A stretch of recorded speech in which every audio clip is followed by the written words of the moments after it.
வணக்கம் ஃப்ரெண்ட்ஸ். ரெகடிகாசி சீரியல்ல இன்னும் எபிசோட்ல என்ன நடக்குதுன்னு பார்க்கலாம் வாங்க. ஊர்ல இருந்து பாட்டி வந்ததும் விஜயாவை ரோஹிணியை வீட்டுக்கு வர சொல்றாங்க. விஜயா மறுபடியும் ரோஹிணியை அடிச்சிட்டு இருக்கா. அம்மா நிறுத்துங்க, அவளை அடிக்காதீங்க, எனக்கு எல்லாமே முன்னாடியே தெரியும் அப்படின்னு மனோஜ் சொல்ல எல்லாருமே அதிர்ந்து போய் பார்க்கறாங்க. அம்மாவுக்கு தெரிஞ்சா ரொம்ப கோவப்படுவாங்கன்னு தான் நான் எதையும் சொல்லலன்னு மனோஜ் சொல்ல, அப்ப அன்னைக்கு பிரச்சனை வந்தப்ப ஏன் நீ அமைதியா இருந்த? உனக்கு எல்லாம் தெரியும்னு ஏன் சொல்லல? அப்படின்னு அண்ணாமலை கரெக்டா ஒரு கொக்கிய போட, அதானே அன்னைக்கே தெரியும்னு சொல்லியிருக்க வேண்டியதானேடா அப்படின்னு ரவி கேட்க, கிளிப்புள்ளைக்கு சொல்ற மாதிரி, அதான் அம்மா எங்க கோவப்பட்டுருவாங்களோன்னு என்னை திட்டுவாங்களோன்னு தான் நான் பயத்துல சொல்லல அப்படின்னு மனோஜ் சொல்ல, டேய், உன் பொண்டாட்டிய உன் அம்மா வெளியில விரட்டி இருக்கா, அப்பெல்லாம் பாத்துக்கிட்டு நின்னுட்டு இப்ப பயந்துட்டேன்னு சொல்ற அப்படின்னு பாட்டியும் கேக்குறாங்க. இல்ல பாட்டி, எனக்கு என்னமோ டவுட்டா தான் இருக்கு இவன் மேலன்னு முத்துவும் சொல்ல, இல்ல நான் உண்மையதான் சொல்றேன், எனக்கு எல்லாம் தெரியுங்கிறாரு மனோஜ். அம்மா கோவப்படுவாங்கன்னு தான் நான் எல்லாத்தையும் மறைச்சேன் அப்படின்னு மனோஜ் சொல்ல, உனக்கு என்னடா தெரியும் அதெல்லாம் சொல்லுன்னு கேட்காம, டேய் பைத்தியக்காரன் மாதிரி பேசிட்டு இருக்காத. சரிடா, நான் கோவப்படுவேன்னு மறைச்சிட்ட, அவ பண்ணுன அந்த தப்புக்கு நீ என்ன தண்டனை கொடுத்த? அவளை நீ 4 சாத்து சாத்திருக்க வேண்டாம் அப்படின்னு விஜயா கத்த ரோகிணி அழுதுட்டு நிக்கிறாங்க. விஜயா, கொஞ்சமாவது பொறுப்போட பேசுறியா? அடிக்கணும் வெட்டணும்னு ரவுடி மாதிரி பேசிட்டு இருக்கேன்னு அண்ணாமலை கேக்குறாரு. ஐயோ, என்னால முடியலைங்க. இவ மேல நான் எவ்வளவு நம்பிக்கை வச்சிருந்தேன். என்னையே ஏமாத்திட்டாங்க இவ. இப்பதான் இவனும் தெரியும்னு சொல்றான். எனக்கு ஒண்ணும் புரியல. எல்லாருமா சேர்ந்து என்னை ஏமாத்துறாங்கங்க அப்படின்னு பயங்கர கோவமா சொல்லிட்டு அங்க இருக்க சேர புடிச்சுக்க, அத்தை, நீங்க டென்ஷன் ஆகாதீங்க, நான் போய் தண்ணி கொண்டு வரேன் அப்படின்னு மீனாவோட, ஒண்ணு வேண்டாம், நான் செத்துற மாட்டேன்னு கத்துறாங்க விஜயா. மீனா, இது உனக்கு தேவையா என்ன? அவங்க என்ன ஓட்டப்பந்தயத்துல ஓடிட்டு இருக்காங்க, குறுக்க போய் தண்ணி குடுக்கறேன்னு சொல்றதுக்கு? மாமியார் மருமக சண்டை நாம வேடிக்கை மட்டும்தான் பார்க்க முடியும் அப்படின்னு முத்து மீனாவை திட்டிட்டு இருக்காரு. டேய், அப்ப நிஜமா உனக்கு இதெல்லாம் தெரியுமா? விஜயா கேக்க, ஆமாமா தெரியுங்கிறாரு மனோஜ். தெரிஞ்சு ஏன்டா என்கிட்ட சொல்லலன்னு மறுபடியும் அடுத்த ரவுண்டு பலார் பலார்னு அறையிறாங்க. மரண அடி, ஏன்டா சொல்ல ஏன்டா சொல்லன்னு உடனே அண்ணாமலை பாட்டியெல்லாம் குறுக்க வந்து தடுத்து நிறுத்தி மனோஜ பிரிச்சிடுறாங்க. விஜயா நிறுத்து, அது என்ன பேசிக்கிட்டு இருக்கும் போதே கை நீட்டுற பழக்கம்? பேசிட்டு இருக்கோம்லன்னு பாட்டியும் சத்தம் போடுறாங்க. நிக்கிறா பாருங்க கல்லு மாதிரி, எல்லா தப்பையும் இவ பண்ணிட்டு இவனையும் கூட்டு சேர்த்திருக்கா.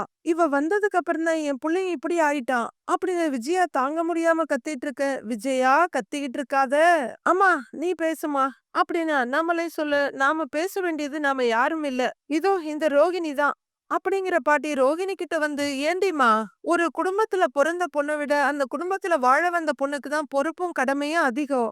நீ வரும்போது இவ்வளவு பொய்யோட உள்ளர வந்திருக்கிற, அப்படி பொய் சொல்லி வர்ற அளவுக்கு என்ன அவசியம் வந்துச்சு? எதுக்கு இப்படி பண்ணுன? ஏன் பொய் சொன்ன அப்படின்னு பாட்டி கேட்டுட்டு இருக்க.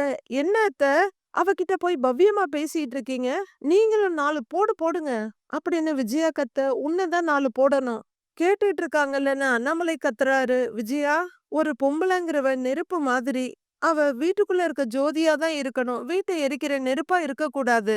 உன் கோவத்தை அடக்கு அப்படின்னு பாட்டி சொல்ல அழுதுட்டு இருக்க ரோகிணிய முறன்னு முறைச்சிட்டு இருக்காங்க விஜயா. என்ன தாண்டிமா உன் பிரச்சனை? ஏன் இப்படி பண்ண, விஷயத்த சொல்லு அப்படின்னு பாட்டிய கொஞ்சம் டென்ஷன் ஆகி கேக்குறாங்க. ரோகிணி அழுதுகிட்டே அப்படியே நைஸா அங்க இருக்கவங்க ஒருத்தரையா பாக்க, ரோகிணி, நீங்க ஃபர்ஸ்ட் மலேசியாவில இருந்து தான் வந்தீங்களா? உங்க ஊர் எதுன்னு ஸ்ருதி கேக்குறாங்க. அண்ணி, உங்க அப்பா நிஜமாவே பிசினஸ் மேன் தானா? அவரு இருக்காரா இல்லையா அப்படின்னு ரவியும் கேட்க, எல்லாம் தெரியும்னு சொன்ன மனோஜ் ஆணு வாயை பொளந்து பாத்துட்டு இருக்காரு. திருந்தவே திருந்தாத ரோகிணி, எங்க அப்பா மலேசியால தான் இருக்காங்க, எங்க ஊரு மலேசியா தான், எங்க அப்பா நல்லா குடிப்பாரு அப்படின்னு ரோகிணி பேசிட்டு இருக்க. பின்ன உன்ன மாதிரி பொண்ணை பெத்தா குடிச்சுதான் ஆகணும் அப்படின்னு விஜயா சொல்ல, விஜயா அமைதியா இருங்கிற மாதிரி சொல்றாரு அண்ணாமலை. என் அம்மாவுக்கும் அப்பாவுக்கும் டெய்லி சண்டை வந்துகிட்டே இருக்கும். எங்க அம்மா கூட இருக்கும்போதே எங்க அப்பாவுக்கு இன்னொரு பொண்ணு கூட தொடர்பு ஏற்பட்டுச்சு அப்படின்னு ரோகிணி அடுத்த கதையை ஆரம்பிக்க, இது என்ன புதுசா செகண்ட் கிராக் ஓடுது அப்படின்னு முத்து கேட்க, ஏங்க அப்படின்னு மீனா ஆரம்பிக்கக்குள்ள, பேசாம சும்மா இருக்கணும் அதுதானேன்னு முத்து கேட்க, ஆமாங்கிறாங்க மீனா.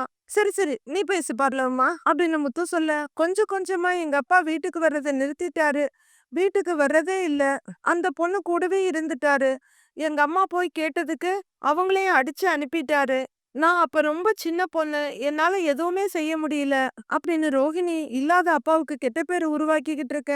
அண்ணி உங்க அம்மா இருக்காங்களா இல்லையான்னு கேக்குறாரு ரவி. எங்க அப்பா பண்ண துரோகத்த நினைச்சு அந்த டிப்ரெஷன்லயே எங்க அம்மா கொஞ்ச நாள்ல இறந்துட்டாங்க அப்படிங்கிற ரோகிணி குலுங்கி குலுங்கி அழுதுட்டு இருக்காங்க. நான் யாருமே இல்லாம தனியா நின்னேன்னு ரோகிணி அழுதுட்டு இருக்க பாட்டி பாவமா பாத்துட்டு இருக்காங்க. அழாதீங்க ரோகிணி அப்படின்னு மீனாவும் ஆறுதல் சொல்றாங்க. சென்னையில எனக்கு இருந்த ஒரே ஒரு ஃப்ரெண்டு வித்யா தான். அவள நம்பிதான் நான் சென்னைக்கே வந்தேன். பியூட்டிஷியன் கோர்ஸ் முடிச்சுட்டு அந்த வேலைய பார்த்தேன். நான் கஷ்டப்பட்டு உழைச்சேன். ஆனா எனக்குன்னு யாருமே இல்ல. என் மேல பாசம் வைக்கவோ அக்கறை காட்டவோ எனக்குன்னு யாருமே கிடையாது. அப்பதான் ஒரு நாள் நான் மனோஜ பார்த்தேன். மனோஜோட பழக ஆரம்பிச்ச கொஞ்ச நாள்லயே எனக்கு மனோஜ பிடிச்சது அப்படின்னு ரோஹிணி சொல்ல மனோஜ் அப்படியே ஃபீல் பண்ணிட்டு நிக்கிறாரு. ஸ்ருதியும் ரவி இத நம்புற மாதிரி இருக்கா நம்பலாமான்ற மாதிரி பாக்குறாங்க. என் லைஃபுக்கு நல்ல துணையா அவர் இருப்பாருன்னு எனக்கு தோணுச்சு.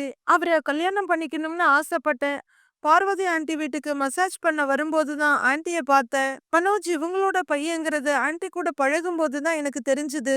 அவங்க மனோஜுக்கு பெரிய பணக்கார பொண்ண கல்யாணம் பண்ணி வைக்கணும்னு ஆசையில இருந்தாங்க அப்படின்னு ரோகிணி சொல்லிட்டு இருக்கா. ஆமா அதானே எங்க அம்மாவோட லட்சியமாவே இருந்துச்சு அப்படின்னு முத்து குறுக்க பூந்து சொல்ல ஏங்க இருங்க அப்படின்னு மீனாவோ இர்ரா அப்படின்னு அண்ணாமலையை அடக்குறாங்க முத்துவ. நீ சொல்லுமான்னு அண்ணாமலை உருகி போய் கேட்க நான் ஒரு சாதாரண பொண்ணுன்னு தெரிஞ்சா ஆன்ட்டி என்னை ஏத்துக்க மாட்டாங்கன்னு எனக்கு தெரியும்.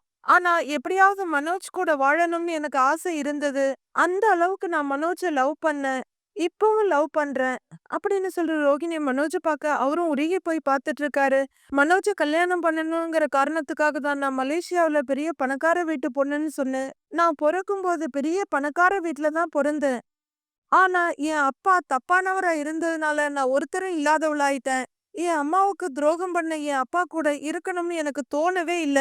அவரு சொத்த விட என் அம்மா தான் எனக்கு முக்கியமா தெரிஞ்சாங்க அப்படின்னு அழுதுகிட்டே ரோகிணி சொல்லிட்டு இருக்க. சரிம்மா இந்த உண்மையை சொல்லாம எதுக்கு இத்தனை நாள் மறைச்ச அப்படின்னு அண்ணாமலை கேட்க கல்யாணத்துக்கு முன்னாடியே உண்மையை சொல்லான்னு நெறைய தடவ ட்ரை பண்ணேன் அங்கிள். ஆனா ஆன்ட்டி எப்ப பார்த்தாலும் என் அப்பாவ பத்தியும், அவரோட சொத்த பத்தியும் தான் கேட்டுக்கிட்டு இருந்தாங்க. எனக்கு வேற என்ன சொல்றதுன்னே தெரியல. கல்யாணத்துக்கு அப்புறம் சொல்லிடலான்னு நெனச்சேன் அப்படின்னு ரோகிணி சொல்ல, சரி அப்புறம் ஏன் சொல்லலங்கிறாரு அண்ணாமலை. கல்யாணத்துக்கு அப்புறமும் என் அப்பா எப்ப வருவாரு? அவருக்கு எவ்வளவு சொத்து இருக்குன்னு ஆன்ட்டி எப்பவுமே இத பத்தி மட்டும்தான் கேட்டாங்க. உண்மைய சொன்னா நான் ஆசைப்பட்ட வாழ்க்கைய வாழ முடியாம போயிருமோன்னு எனக்கு பயமா இருந்தது. அவங்க கிட்ட இருந்து தப்பிக்க தான் மலேசியாவுல இருந்து வந்த மாமான்னு வித்யா மூலமா நான் ஒருத்தரை கூட்டிக்கிட்டு வந்தேன் அப்படின்னு ரோஹிணி சொல்ல எல்லாரும் அடுத்த அதிர்ச்சிக்கு ரெடி ஆகுறாங்க. என்ன வித்யாவுக்கு இதெல்லாம் தெரியுமாங்கிறதுக்கு. அவரும் நல்லா சிறப்பா நடிச்சாருங்கிறாரு முத்து. அதுக்கப்புறமாவது ஆன்ட்டி எதுவும் கேட்க மாட்டாங்கன்னு நினைச்சேன். ஆனா நம்ம குடும்பத்துல என்ன பண கஷ்டம் வந்தாலுமே என் அப்பா கிட்ட கேட்க சொல்லிக்கிட்டே இருந்தாங்க. எனக்கு என்ன பண்றதுன்னு தெரியவே இல்ல. அதனாலதான் அவரு ஜெயில்ல இருக்காரு இறந்துட்டாருன்னுலாம் சொன்னேன் அப்படின்னு சிறப்பா நடிச்சிட்டு இருக்க முத்துவும் மீனா ஒருத்தர் பாத்துக்கிறாங்க. சொல்லுவடி நடிச்ச உங்க அப்பா செத்துட்டாருன்னு சொன்னதும் அப்படியே மயக்கம் போட்டு நடிச்ச பாரு. எவ்வளோ பெரிய அவார்டெல்லாம் உனக்கு தாண்டி குடுக்கணும் அப்படின்னு விஜயா ரோஹிணி முன்னாடி வந்து நின்னு கத்த. விஜயா பேச விட அவள அப்படின்னு அண்ணாமலை சலிப்பா சொல்ல ஏங்க இதுக்கு மேல இவ என்னங்க பேசணும்? அதான் தெளிவா தெரிஞ்சிருச்சே 5 பைசா சொத்து கூட இல்ல பிச்சைக்காரின்னு அப்படின்னு விஜயா கத்த. விஜயாவோட கையை இழுக்கிற பாட்டி விஜயா என்ன எப்ப பார்த்தாலும் சொத்து மேலேயே நாட்டமா இருக்கிற அப்படின்னு பாட்டி கேக்க. அத்தை அதெல்லாம் இருக்குன்னு சொல்லிதான் அத்தை அவ என்னை ஏமாத்துனா. ஏய் சொல்லுடி அப்ப நீ ஒண்ணும் இல்லாதவ தானே அப்படின்னு விஜயா ஒத்த விரல நீட்டி மிரட்ட. ஆமா ஆண்டி என்கிட்ட சொத்து பணம்னு எதுவுமே இல்ல அப்படின்னு ரோகிணி சொல்லிட்டாள. உன் அப்ப எங்க இருக்கிறான் அப்படின்னு விஜயா கேட்க. பாத்தியா பாட்டி சொத்து அங்க இருந்தாவது வருமானு பாக்குறாங்க அப்படின்னு முத்து சொல்றாரு. ரோகிணி நிஜமாவே உங்க அப்பா இப்ப இருக்காரா அப்படின்னு ஸ்ருதி கேட்க. சின்ன வயசுலயே நான் அவர் கூட பேசுறத நிறுத்திட்டேன். கொஞ்ச நாளைக்கு முன்னாடி அவர் இறந்து போயிட்டாருன்னு கேள்விப்பட்டேன் அப்படின்னு அடுத்த உருட்ட ஆரம்பிக்க. அப்ப எதுவும் இல்ல அப்படின்னு விஜயா சொல்றாங்க. ரோஹிணி அன்னைக்கு ஒரு போட்டோ காமிச்சீங்கல்ல அதுல இருக்கவர் தான் உங்க அப்பாவா அப்படின்னு மீனா கேட்க. ஆமான்ற மாதிரி தலையாட்டுற ரோஹிணி அவர்தான் என் அப்பாங்கிறாங்க. காசு மேல காசு வந்துங்கிற மாதிரி பொய் மேல பொய் சொல்ற ரோஹிணி இந்த ஒன்னையாவது உண்மைன்னு சொல்றாங்க. ஆ அவர்தான் என் அப்பான்னு ரோகிணி உண்மையை ஒத்துக்க. அதான் ஒண்ணும் இல்லைன்னு சொல்றாளே போட்டோவை வச்சுக்கிட்டு மட்டும் என்ன பண்ண சொல்ற அப்படின்னு மீனா கிட்ட விஜயா கேட்க. உனக்கு எதுக்கு இதெல்லாங்கிற மாதிரி முத்து மீனாவை பாக்குறாரு. அப்ப மனோஜ கல்யாணம் பண்ணிக்கணுங்கிற ஆசையில தான் இத்தனையும் சொல்லியிருக்க அப்படின்னு பாட்டி கேட்க. ஆமாம் பாட்டி அப்படின்னு ரோகிணி சொல்ல எல்லாரும் ஒருத்தர் பாத்துக்கிறாங்க. ரோகிணி குடும்பத்துக்கு மருமகளா வர்ற பொண்ணு நல்ல குணத்தோடையும் மனசோடையும் வரணும். நீ இவ்வளவு பொய்யோட வந்திருக்கிறியே, இதெல்லாம் கொஞ்சம் முன்னாடியே சொல்லியிருக்கலாமே அப்படின்னு அண்ணாமலை கேட்க, அப்படி சொல்லியிருந்தா நான் மனோஜ கல்யாணமே பண்ணியிருக்க முடியாது அங்கிள். ஆன்ட்டியோட ஒரே வீக்னஸ் பணக்கார மருமக வேணுங்கிறது தான். அதனாலதான் நான் பொய் சொன்னேன். தப்புதான் அங்கிள். ஆனா மனோஜ நான் அவ்ளோ லவ் பண்றேன். மனோஜ மிஸ் பண்ணிட கூடாதுன்னு நினைச்சேன். அதனால மட்டும்தான் நான் இந்த பொய் எல்லாமே சொன்னேன் அப்படின்னு ரோகிணி சொல்ல, இப்பவாவது பாஸ்போர்ட்ட காட்டுன்னு யாராவது கேட்பாங்களான்னு பார்த்தா அதெல்லாம் ஒண்ணும் இல்ல. அப்ப நீயும் ஒண்ணும் இல்லாத வீட்ல இருந்து வந்தவ தானா? ஏற்கனவே ஒண்ணு இருக்கு. இப்ப நீயும் இருக்கியா? அப்படின்னு விஜயா படு கேவலமா கேக்குறாங்க. ரோகிணி அழுதுகிட்டே நிக்க, விஜயா உன்னோட பேராசை தான் இதுக்கு எல்லாத்துக்குமே காரணம். அது தெரிஞ்சுதான் அந்த பொண்ணு உன்னை எங்க அடிச்சா விழுவியோ அங்க சொல்லி ஏமாத்தி இருக்கா அப்படின்னு பாட்டி சொல்ல விஜயா முறைக்கிறாங்க. அண்ணாமலை ரோகிணியவே பாத்துக்கிட்டு இருக்காரு. ரோகிணி கொஞ்சம் தைரியமா, ஆன்ட்டி நான் ஒண்ணும் இல்லாதவளா வந்திருக்கலாம். ஆனா நான் வந்ததுக்கு அப்புறம் தான் மனோஜ ஒரு ஆள் ஆக்கியிருக்கேன் அப்படின்னு சொல்ல, நீ உருவாக்கியிருக்கியா? அவனை பெத்து வளர்த்தது நான்டி அப்படின்னு விஜயா சொல்ல, அது இல்லன்னு சொல்லல ஆன்ட்டி. ஆனா மனோஜ் ஆசைப்பட்ட மாதிரி அவர் ஒரு பிசினஸ் மேனா மாத்துனது யாரு? கல்யாணத்துக்கு முன்னாடி அவர் எந்த வேலையுமே சரியா செய்யல அப்படின்னு ரோகிணிய அவங்க செய்யற காரியம் தான் கரெக்ட்ன்ற மாதிரி பேசுறாங்க. ஊரா விட்டு நெய்யே என் பொண்டாட்டி கையேங்கிற மாதிரி அண்ணாமலையோட ரிட்டையர் பணத்தையே வச்சு அவர் பையனை தொழிலதிபர் ஆக்கிட்டு இவங்க ஏதோ பண்ணிக்கிற மாதிரி பேத்திக்கிறாங்க. வேலையே செய்யல, காலையில போயிட்டு சாயந்தரம் விட்டுட்டு வந்துருவான் அப்படின்னு முத்து சொல்ல, அண்ணாமலை சும்மா இருக்க மாட்டியாடாங்கன்னு பாக்குறாரு. மீனாவும் ஏங்கங்கிறாங்க. அவரு வீட்ல எல்லார்கிட்டயும் அவமானப்பட்டுக்கிட்டு இருந்தாரு. அவரு படிப்புக்கு ஏத்த மாதிரி ஒரு வேலையை செய்யணும்னு தான் ஷோரூம் ஆரம்பிச்சு கொடுத்தேன் அப்படின்னு முத்து பார்த்து கொடுத்த ஷோரூம்க்கு இவங்க உரிமை கொண்டாடுறாங்க.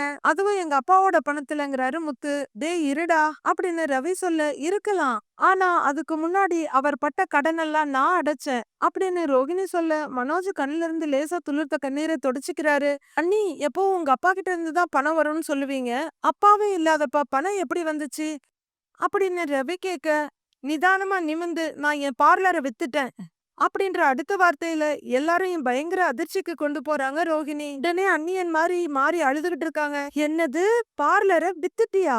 இது எப்படி அப்படின்னு விஜயா கேட்க, ஒரு வருஷம் கிட்ட ஆயிடுச்சு. வேற ஒரு ஆளுக்கு பிரான்சைசிக்கு கொடுத்துட்டேன். அதுல நான் இப்ப வேலை மட்டும்தான் பாக்குறேன் அப்படின்னு ரோகிணி ரெண்டாவது உண்மையை ஒத்துக்க, பாத்தீங்களா இதையும் மறைச்சிருக்கா அப்படின்னு விஜயா சொல்ல, இந்த விஷயம் எனக்கு முன்னாடியே தெரியும்னு அண்ணாமலை சொல்ல, இப்ப ரோகிணிய அதிர்ச்சியோட பாக்குறாங்க. என்னப்பா சொல்றீங்க, உங்களுக்கு எப்படிப்பா தெரியும் அப்படின்னு ரவி கேட்க, முத்து ஒரு நாள் ரோகிணி பார்லரை வித்துட்டான்னு என்கிட்ட வந்து சொன்னான். சரி, அவளுக்கு ஏதோ தேவை இருக்குன்னு நான் நினைச்சு விட்டுட்டேன். விஜயாவுக்கு தெரிஞ்சா அதுக்கும் இன்னும் சத்தம் போடுவான்னு தான் நான் சொல்லல. முத்துவும் யார்கிட்டயும் சொல்ல வேணான்னு சொன்னான். ரோகிணியா சொல்லட்டும்னு நினைச்சேன். இப்ப சொல்லிட்டாங்கறாரு அண்ணாமலை. ஏங்க நிஜமாவா?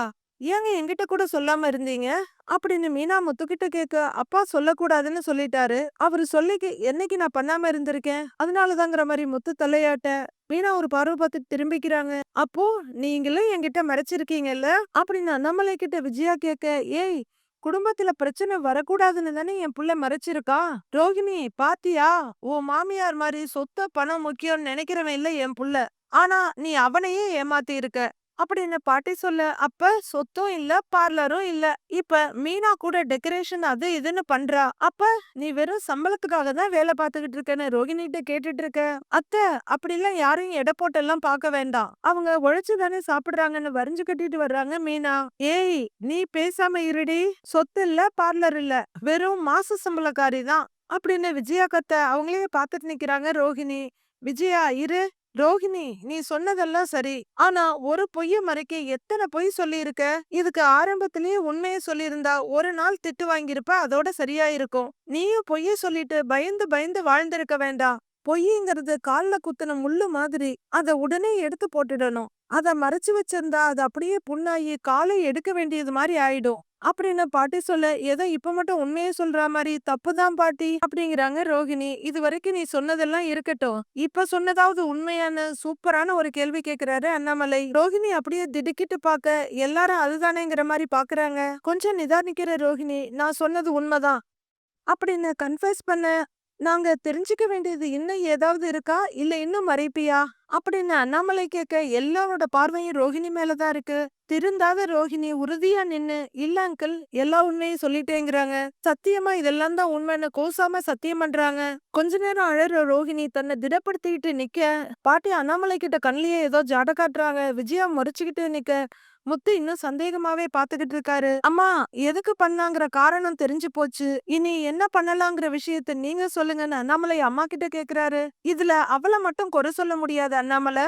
விஜயாவோட பேராசை அவள பொய் சொல்ல வச்சிருக்கு. போன வரைக்கும் போகட்டும், விட்டுடு. இனிமேலாவது உண்மையா குடும்பத்தோட ஒத்து வாழ பழகிக்கோ அப்படின்னு பாட்டி சொல்ல, ஓகே ஓகே, அடுத்த ரவுண்டு மிளகா அரைக்க நான் ரெடின்னு தலைய மெதுவா ஆட்டுறாங்க ரோஹிணி. ரோஹிணி, அம்மா சொன்ன மாதிரி இனிமேலாவது இந்த குடும்பத்துக்கு உண்மையா, மனோஜுக்கு உண்மையா, நேர்மையா, பொறுப்போட இந்த குடும்பத்துல வாழ பாரு. நீ சத்தியம்னு சொன்ன வாக்க நான் சத்திய வாக்கா எடுத்துக்கிறேன் அப்படின்னு அண்ணாமலை சொல்ல கொஞ்சம் திடுக்குன்னு பாக்குறாங்க ரோஹிணி. நாளைய ப்ரோமோவுல மீனா சூடத்தட்ட கையில ஏந்திட்டு நிக்கிறாங்க. சூடம் எரிஞ்சிட்டு இருக்கு.